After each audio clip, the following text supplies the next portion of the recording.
everybody. My name is Lori. Welcome to the Mason Jar Life Homeschool Series. Today's topic is how to homeschool more than one child without spending all day doing it.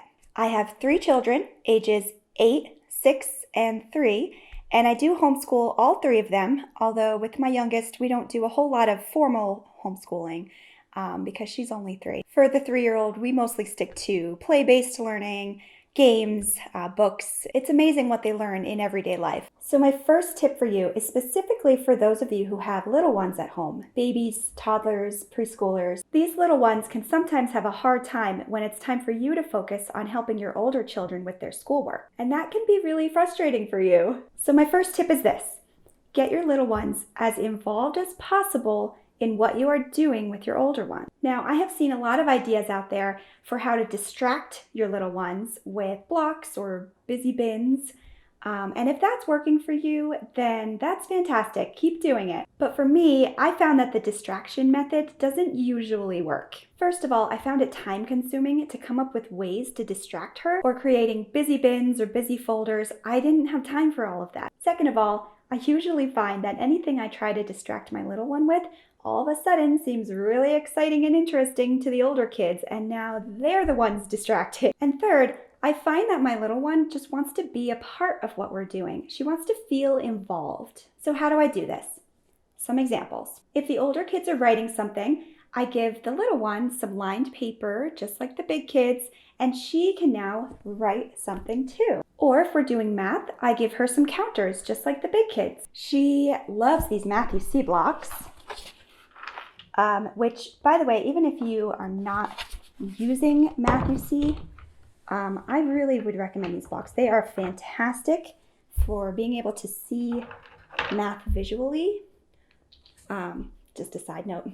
By the way, if you have a child who's not interested in being involved, but just wants your attention and screams through the entire time you're trying to do homeschool, I just want to encourage you. I've been there. And it does get better. They eventually learn that school time is for school, and maybe give them a little extra attention when it's not school time. Okay, my second tip is for homeschooling multiple children of any age, even if you have a big age gap. And it's this: do most of your subjects together as a family. Now, if you've been homeschooling for any length of time, you've probably heard this one, but if you're new to homeschooling, this is so helpful. So in general, the 2 subjects that you work separately with each individual child are math and language arts, because generally kids are on different levels in those subjects, and because it's important to spend one-on-one time in these core subjects. Sometimes you can get away with choosing a literature selection that you can read together with everyone, and you might even be able to do a math lesson together if you have more than one child in the same level. But for the most part, math and language arts are done separately. But pretty much all of the other subjects, you can do them together as a family. The way this works is to do the lesson together, and then to give different activities to different age groups to reinforce the lesson. For example, you read a lesson together, and then the younger age group gets a coloring page, and the older age group might get a writing assignment, so that they can dive deeper into a lesson's topic. And again, there are curriculums that do this for you. They do vary on the age ranges that you can do this for. For example, The Good and the Beautiful has a history curriculum that you could seriously teach your kindergartner right alongside your high schooler. My Father's World has a history curriculum that I believe you could start at 2nd grade up through high school. Real Science for Kids, the number 4, Real Science for Kids, has a science curriculum that is separated by elementary age, middle school age, and those are just a few examples. You can find so many other curriculums out there that do this. My third tip for how to homeschool multiple children without spending all day doing it is teach your children how to do some independent work. This means working on their own without you. Now, you are still overseeing what they're doing, and you need a way to gauge whether or not they're actually doing their work. But independent work not only means less time that you need to be actively involved in teaching, but it also helps your children to take steps to becoming a lifelong learner so that they know how to continue learning even when they're all grown up, not under your care anymore, and for the rest of their lives. So what does independent work look like for different ages and abilities? Well, for younger children, they need a lot more of your time and focus. The same goes for children who may have special needs, different abilities, or even just a hard time focusing, no matter what their age. For all of these groups, patience is key.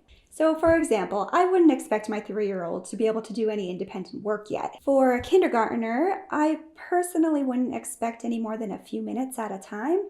And each year, that time can increase. Now, my oldest child does have mild autism, and so she does struggle with the ability to focus. So she's really only able to do independent work for a few minutes at a time, just like my son, even though she's 2 years older than him. But this is a huge improvement from where we were when she couldn't do any independent work. So we've come really far. Also, my kids' ability to do independent work is much greater for those subjects that they're really very interested in or that are very creative, such as an art project. They can sit there and work on an art project for much, much longer than something that does not interest them, like math. So your child's ability to do independent work really has a number of factors. Their age, ability to focus, whether or not they have any special or different needs, but also their learning style. If your child is a very social learner, independent work might be a little bit of a struggle. Not impossible, but a little bit of a struggle. They might need to work in groups. They might need to think out loud to you. And so I would just recommend to be aware of this if you have a very social learner. And my last point about independent learning is if you have a child who is older and able to do all of their work independently, that doesn't necessarily mean that they should. I would encourage you to still work with them, guide them, read with them. They still appreciate it. Number 4, my next and final tip is to incorporate learning into daily life. School doesn't have to be just from this time to this time, sitting at a desk reading a textbook. There is so much learning that can happen, exploring the outdoors, baking together, learning life skills, gardening, reading books. There are so many amazing books out there that teach so much to kids without being textbook style. If you have an educational mindset just as you go about your daily life, learning can happen naturally, organically, and that can help cut down on some of the time that you spend sitting at a desk with your children. Okay, those were my 4 tips for how to homeschool multiple children without spending all day doing it. Also, I did want to say, I have 3 children. If you have significantly more than that, and you need some additional tips, check out the videos I linked below of homeschool families that have a lot more children than I do. They are a wellspring of wisdom. Also, there are so many more ideas that I have on how to cut down the amount of time that you're spending homeschooling, whether you have multiple children or just one that you are homeschooling. So keep your eyes peeled for that future video. Thank you so much, and I hope everyone has a wonderful and educational day.